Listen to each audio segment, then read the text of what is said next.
the next Was instalment in. of the Homies. First award. Oh, let's not forget what this is. First award. Poker Home Game Awards. Best Survivor nominees. We have a long list of nominees. Tell me about this before we seal it. Before we see the nominees, tell me about this one. What's the best survivor? Well, for me, the best survivor is someone who doesn't let themselves get too short-stacked. You know, they're willing to take risks to make sure that they don't end up in a bad situation. But someone who's not too reckless either, doesn't just give their chips away at the drop of a hat. And people that play that way tend to accrue chips rather than leak their chips away across the table. And as such, have a great chance of coming third or second, even if things aren't going their way. But that's only what I think. People who voted had literally the words best survivor to go on. Can't remember for whom I voted, so we shall see. So let's have a look at the nominees.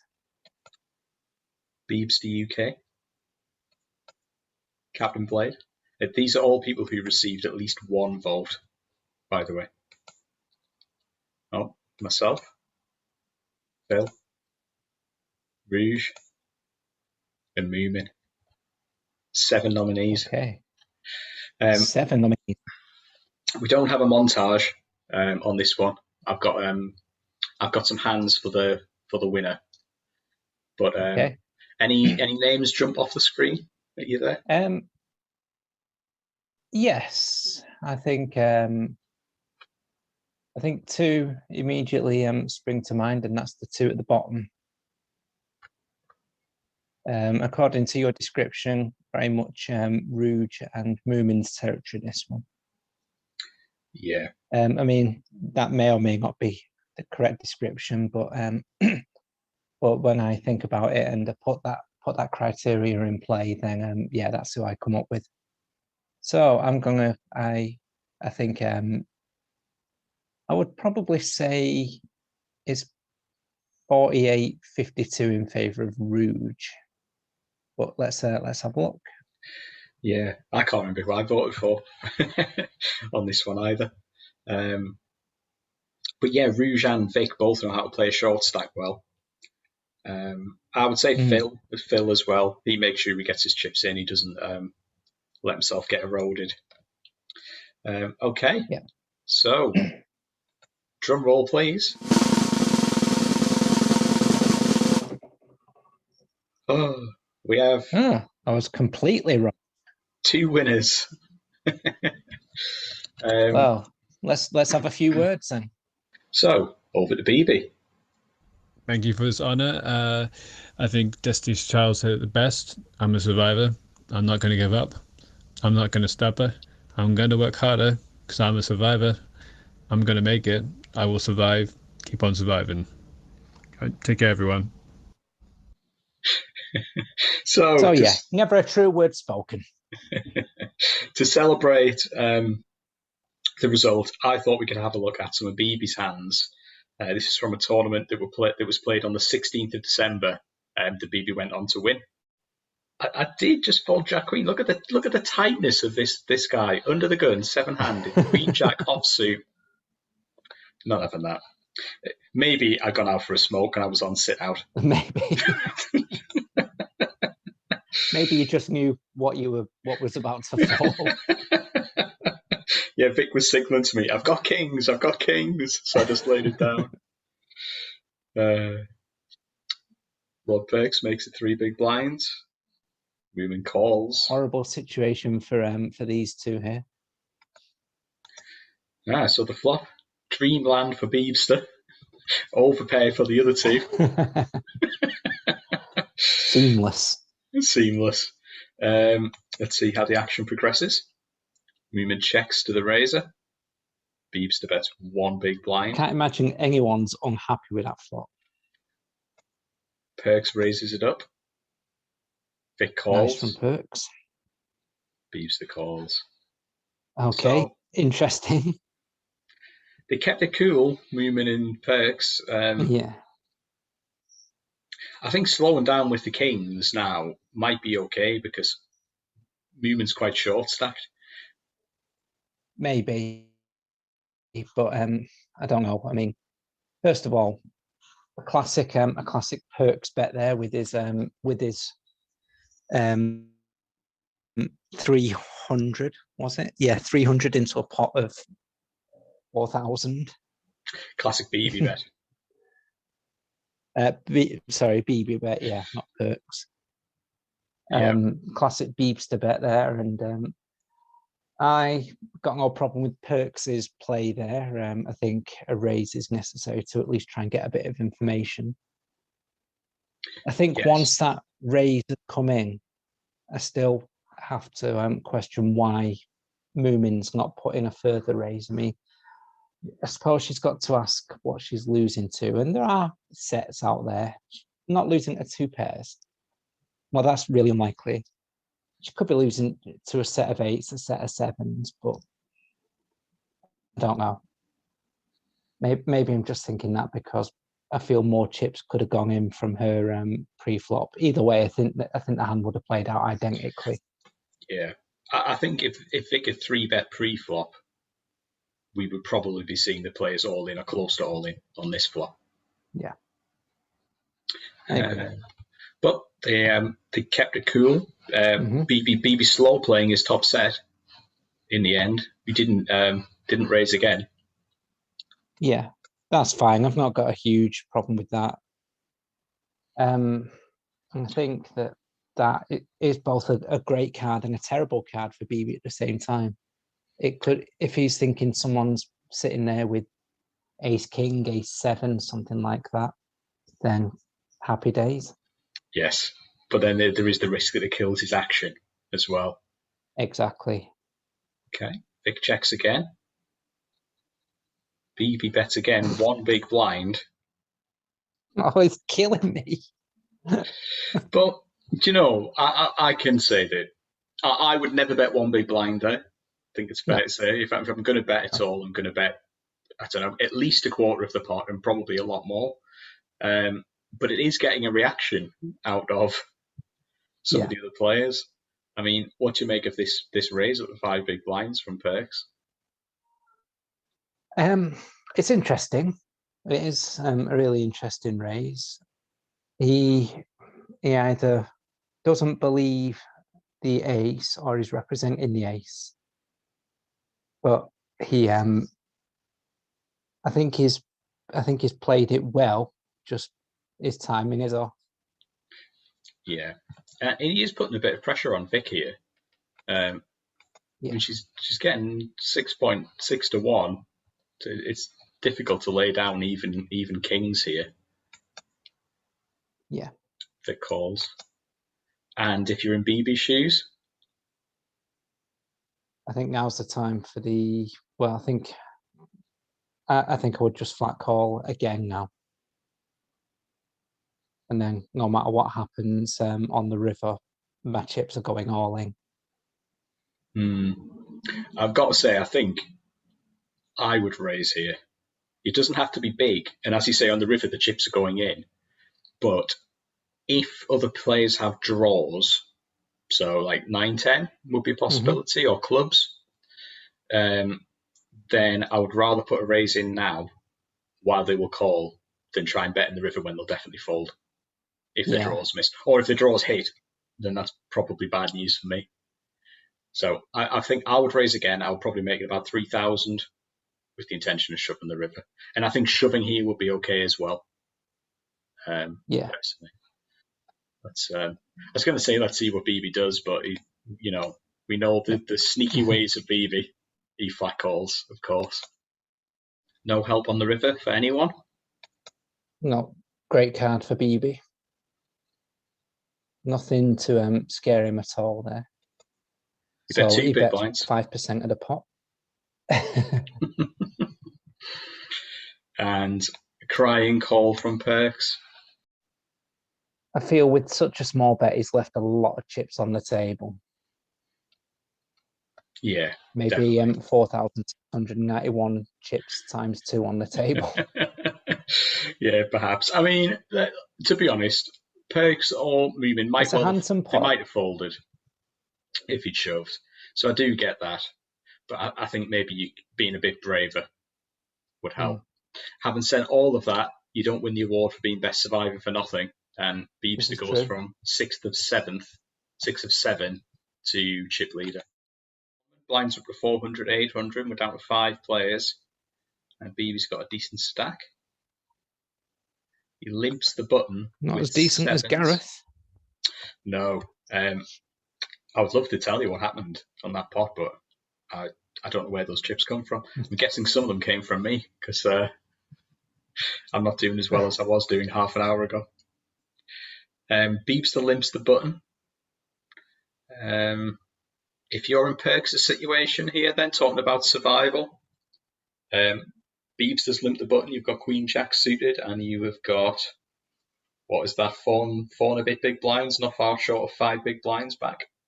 Yeah, I think this is a really tricky situation. There's an argument for shoving, and there's an argument for taking a flop. Maybe the old stop and go. I think I might err in the favour of stop and go. Yeah, against take a flop, Phoebe, then shove it. Yeah, I think I probably would check as well. Having said all of that, shoving all in is totally fine, and one good way to be a survivor is to make sure you get your chips in with good equity. Let's see which option Perks goes for. He shoves. Any predictions on what BB does here? Well, I reckon he's calling, but it's funny looking at those odds as well. That BB's actually that Perks is actually a favourite over the sevens. Yeah, if you've got 2 suited overcards with enough distance so that you can make all of your straights, then you'll be favourite. By quite a way as well. Yeah, but I thought it was a bit closer than that, but yeah. But just to be clear, though, Beebe's got 45% equity. He only needs 37% equity for this to be a good call. Yeah. And it moves him one place closer to the prize money. So a call here is clear. There's no way I'd be putting this down. Jack for Perks. No help. And Perks takes it down. No help. But yeah, that's fine. I mean, I think both players did okay there. Yeah. Well, maybe what that shows is being a good survivor is about more than just being a pushover. Yeah. Speaking of which, this pot here, Paper Dragons limps under the gun. Lord Perks pushes for 13 big blinds-ish. Lots of big blinds, yeah. 14, something like that. What would you do here? Many big blinds. I would call. Seems reasonable. Oh, actually, I'd shove. I'd shove, actually, given that there's only 4,000 behind. Yeah, exactly. A call pot commits you, so you might as well shove. Totally agree. I think it's close. I would fancy Ace Jack to be ahead of Lord Perks' range to shove there, but I think it probably is quite close. But yeah, I would gamble as well. Let's see if Beebster is willing to gamble. He is. Paper Dragons gets out the way. Beebster's got 73% equity, rising 80%, 87%. Lots of percent. 100%. And he moves himself firmly into second. And he survived.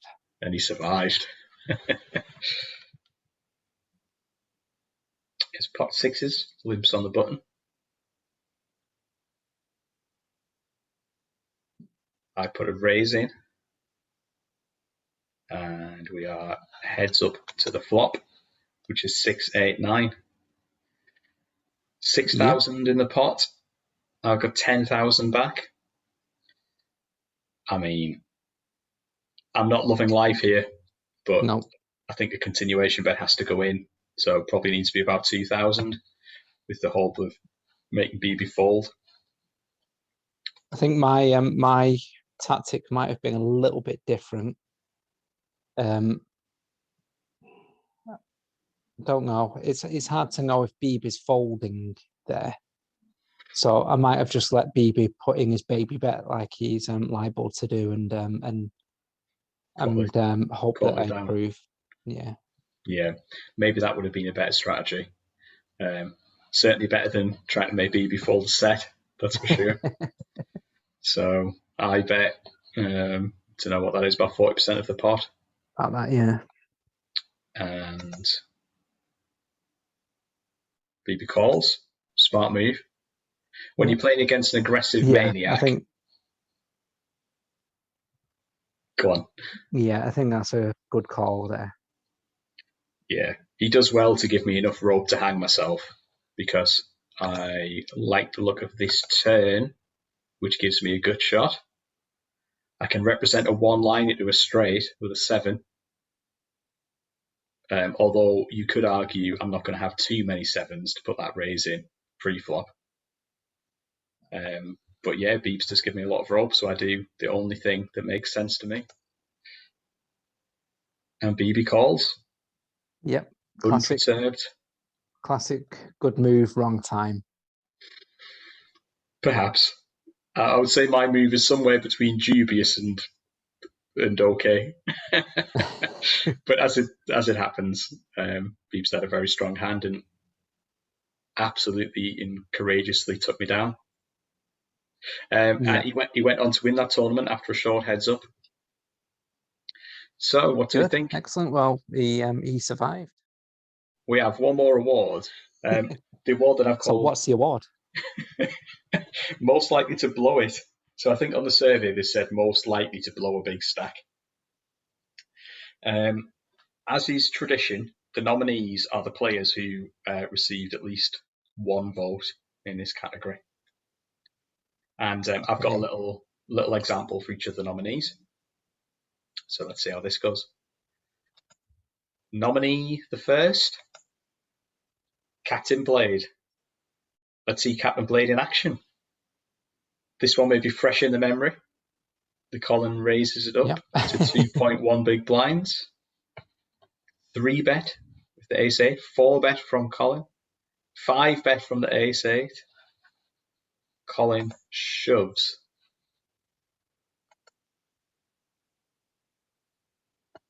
And the keen-eyed amongst you will see that Din called. I've picked this one out because I think this is an example of maybe a bit of a rush of blood to the head. And I'm very keen to get your views on this, especially as you're involved in the pot. I might have a slightly different perspective in that actually I don't think Din played it all that badly. But I do feel he made one big mistake. But what's your take on this hand anyway, being so keenly involved in it? Well, my take was I thought with holding on to 2 aces, I thought it was very unlikely that he had 2 aces. But with the way that he was being aggressive, I thought he might have had something like ace, king, king, king, queen, queen, something like that.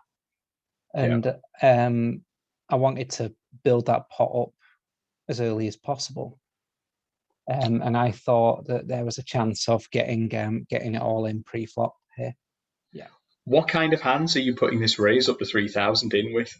I think to be this confidently aggressive, aces, kings, queens. Yeah. And maybe ace, king suited. And do you think you're ever in there with other random hands? So, for example, could you be in there with Jack 10 suited or Ace 5 suited? No. So, at this point, your range is extremely strong. Yeah. Now, what Din does here is he goes along and raises again up to 5,000 with the Ace 8. Now, I don't love this. I think it's fair to say. But I do think that maybe this is okay.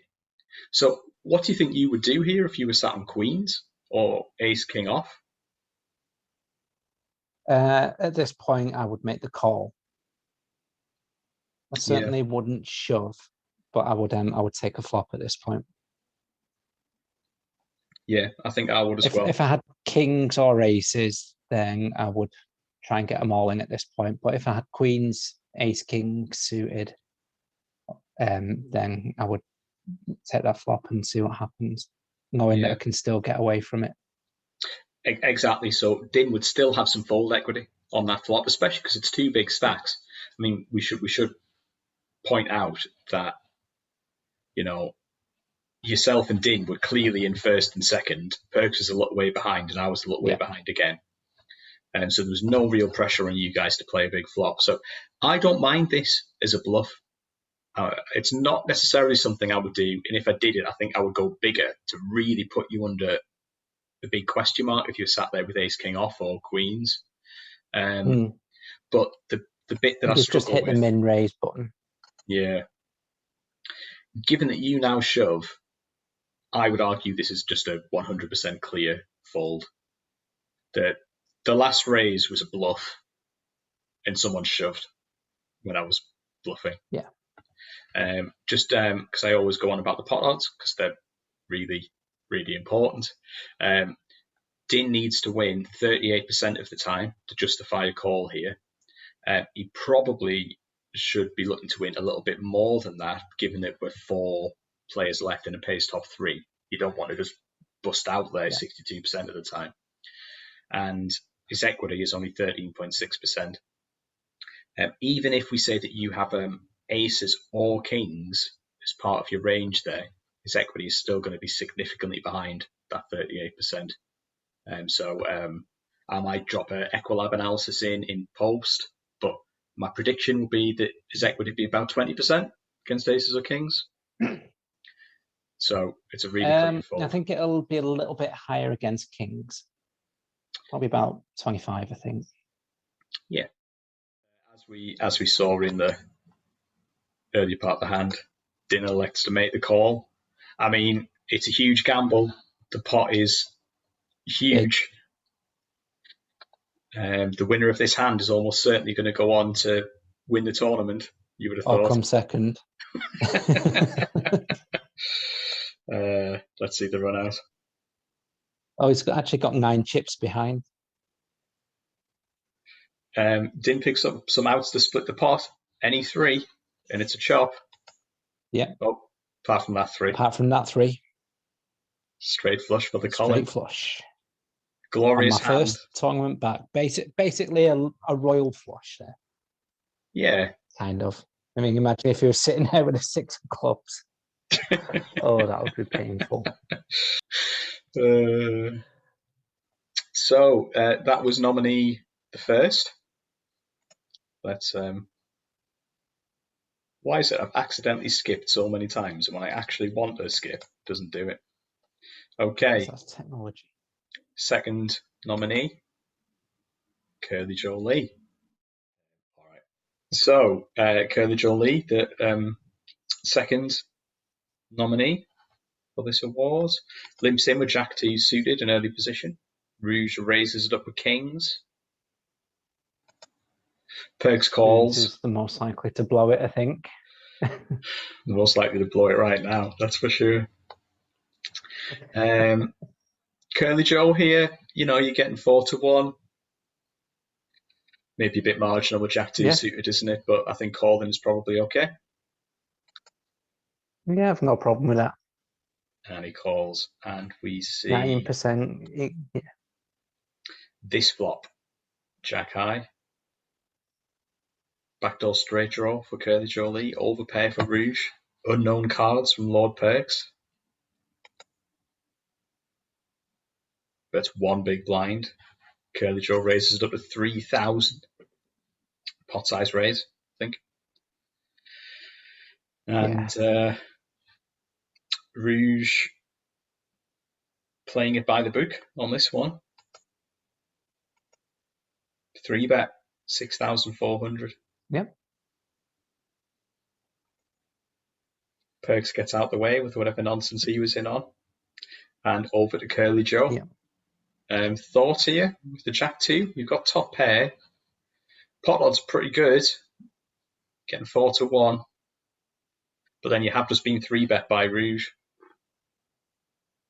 Given what I know of Rouge, it would not be out of the question that he's sitting there on overcards.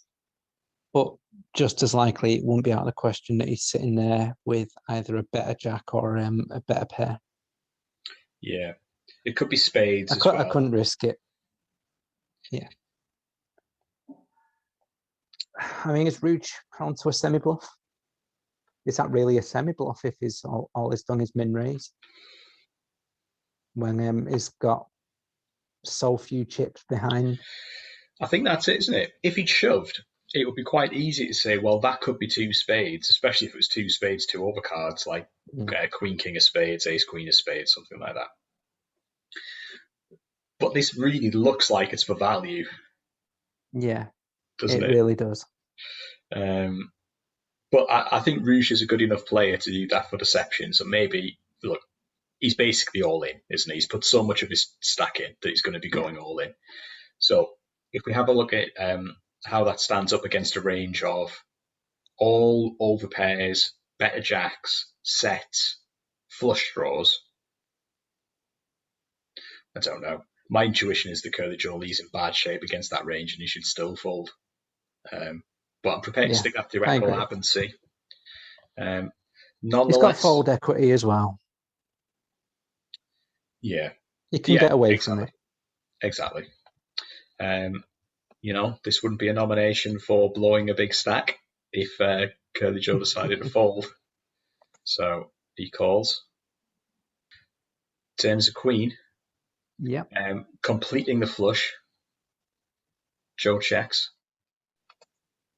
Rouge shoves, naturally. Yeah. You're now getting 4.4-1. So you need to be good 18% of the time. No. Well, what are your thoughts here? My thoughts.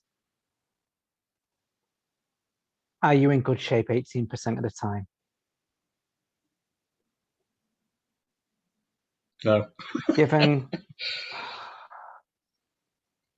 I mean, you've not even got a redraw apart from a jack. Yeah, maybe. But that jack might not be good enough. Yeah. A jack or a 2. But at the end of the day, they may not be good enough because that might have already completed the flush. I just cannot. I mean, I suppose given the amount of chips in there, I suppose it's not terrible to call, but you've not even got a kicker. Mm. The only thing is beating is pocket tens, really. Yeah. This comes down to what percentage of the time you think Rouge has just absolutely lost his mind. And if that's getting up into sort of 10% region, then maybe you can call. But I don't know. I was going to say Rouge is a sober player. I've got no idea if he's sober or not. He's not in the Zoom, so I can't ask him. But I don't see Rouge just completely losing his mind in this spot, if I'm honest. And as painful though it is, you never want to leave your boys behind.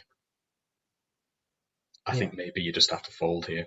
You stand a much better chance of fighting back from 13,500 as well than you do from 9,000. I'm still pretty much chip leader there. Yeah, he would drop you the second behind Rouge, wouldn't he? No, third. Third behind Rouge and third, Nick. But not by much for third. Well, let's see what happens. Curly Joe calls. Does he get the Dream River? He does not. He does not. In fact, it improves Rouge's hands. I think Rouge is probably glad that went in on the turn. Yeah, absolutely. That would be a scary river. Top set 4 flush. Oh, horrible. Agreed. So I should let you know that nobody else received any votes for that award. All votes were split between the two nominees.